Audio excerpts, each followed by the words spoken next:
अस्सलामु अलैकुम रहमतुल्लाहि वबरकातुहू। यूनानी शिफा खाने में आपका एक बार फिर स्वागत है, इस्तकबाल है। आज हम आपको एक बार फिर से गोरा होने वाले क्रीम के बारे में जानकारी दे रहे हैं। इससे पहले भी हमने आपको गोरा होने वाली क्रीम के बारे में जानकारी दी थी और उसके रिजल्ट बहुत ही शानदार आ रहे हैं और अल्हम्दुलिल्लाह हमारे पास बहुत तेज़ी से बिक रही है और इसके हमारे पास फ़ोन आते रहते हैं और इससे हम कोरियर सुविधा भी दे रहे हैं। जिन लोगों को अगर अपने क्षेत्र में नहीं मिले तो हमसे मंगवा कर इस्तेमाल कर सकते हैं। इस क्रीम का कोई साइड इफ़ेक्ट नहीं है, किसी भी प्रकार का कोई नुकसान नहीं है। यह उन लोगों के लिए बहुत ही शानदार है जो काले सांवले हैं, चाहे लेडीज़ हो चाहे जेंट्स हो, इसे सभी इस्तेमाल कर सकते हैं। देखिए, वीडियो को ज़्यादा लंबी ना करते हुए हम क्रीम की तरफ चलें और हम क्रीम और साबुन की थोड़ी सी आपको जानकारी दे दें।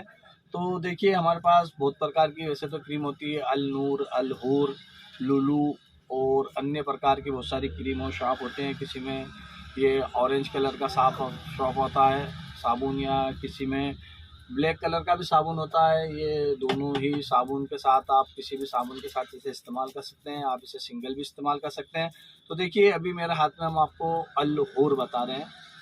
हालांकि अल नूर भी इसी काम पे चलती है, अल हूर भी इसी काम पे चलती है। आप जो में से जो भी आपको सूट हो वो आप ले सकते हैं। और एक लुलू क्रीम होती है, वो भी इन्हीं कामों पे चलती है। जो चेहरे पे डार्क सर्कल हो, पिंपल्स हो, या झुर्रियाँ आ गई हो, वक्त से पहले बूढ़े लगने लग गए हो, एकदम काला सांवलापन हो, तो आप इसे इस्तेमाल कर सकते हैं और आपको ये बड़ी आसानी से आपके क्षेत्र में मिल जाती है। और आपको उधर नहीं मिले तो हमारे व्हाट्सएप नंबर से संपर्क करके आप हमसे मंगवा सकते हैं। जिन लोगों को गोरा होना है और गोरा दिखना चाहते हैं तो इसे एक बार ज़रूर इस्तेमाल कीजिए और देखिए, और आपको फ़ायदा हो जाए तो दूसरों को बताइए ताकि दूसरे भी इसका फ़ायदा उठा सकें।